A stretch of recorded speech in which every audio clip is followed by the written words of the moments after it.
Hey guys, Savannah Bell here with My Massage World, and in this week's video, let's talk websites because there's a lot of bad ones out there and there's a lot of mistakes to be made in the process of getting one. So here's my 7 biggest tips for making the best website.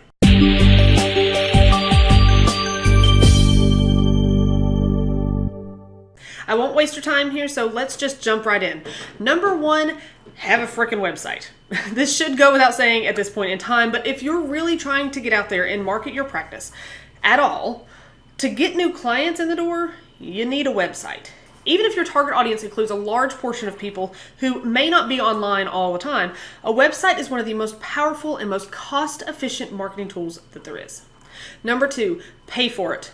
Don't be afraid to pay for a website. Those free ones are not very customizable at all, and they don't usually look all that professional, to be honest. For the love of Pete, it is not that expensive. You're talking maybe $15 a year for a domain name registration, and maybe $5 to $15 a month for hosting. And that may even include email and some other features, depending on what company you go through. Number 3, DIY or pay a pro. Honestly, there's no black and white answer here with which is better. It really depends on you. If you absolutely hate technology and you've never gone beyond like some 1998 Gateway computer or something, then yeah, maybe hiring a pro is best. There's nothing wrong with that, but please do your research and do not overextend yourself financially for this. You only need a basic informational website as a therapist for the most part, so there is no sense in dropping thousands of dollars on a website. If you don't mind learning a little bit and putting in some time, it can be so worth it to DIY a website. Most website hosting companies have a really user-friendly drag and drop sort of site builder that will allow you to put together a nice looking website in usually less than an hour. But this brings me to number 4. Don't go down the rabbit hole. It's really easy to lose hours when you're looking through themes, photos, and the like. There's a gazillion options when you start to DIY your website. So before you ever get on there to start designing, get all your components together first. Give yourself an hour or two to research other websites, what you like and don't like, what's going to translate well to what you want to represent for your business online. Write out all of your copy, your about me, service descriptions, taglines, whatever else. This will save you from trying to fit copy into a design, and rather you can work your design around your copy, which is the way you should be doing it. Plan the kind of photos and graphics that you'll want to put where. This will save you from searching for hours or flip-flopping on what looks good where. Then, if you want, plan out some basic design concepts, how you want stuff laid out. What kind of look are you going for on each page? That'll narrow down your search on themes or layouts. Then and only then should you actually get started building, finding that theme and putting all the content in. Now, if you decide to hire a pro, no problem. But there's one big issue with this that I want you to be aware of because a lot of people make a mistake here. So this leads me to number 5. Keep control of your website. Even if you have someone else handling the design or development, that doesn't mean you shouldn't be able to go in and make changes if needed or transfer control away from those people. What happens if your designer or developer is out on vacation and you have some expired special still up on your website that needs to be taken down? You should be able to go in and do that yourself.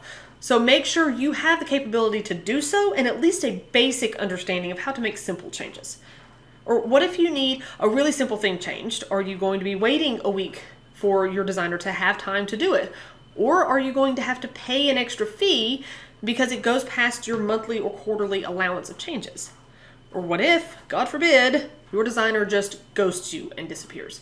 I've seen this happen, and it means the person literally had no way to access their own website. They lost the domain, all the content, and had to start over from scratch.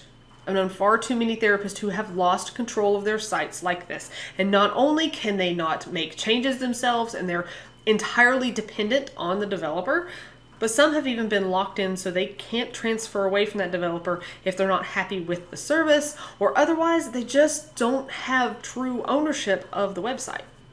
Number 6, focus on functionality. People get caught up on the design part, the look of their website. And while yes, you do want a site that is eye-catching and nice to look at, more importantly, you want one that is functional.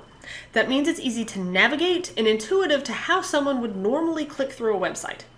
On each page and each section of each page, you need to be sure that you're considering what you want your ideal client to get out of it and where you want them to go next. I've seen some really pretty websites, but their functionality royally sucked. And it meant I didn't even want to take the time to figure out what the heck I was supposed to do to find the information that I needed. So I didn't stay, which means I didn't do business with them. Number 7, make it simple.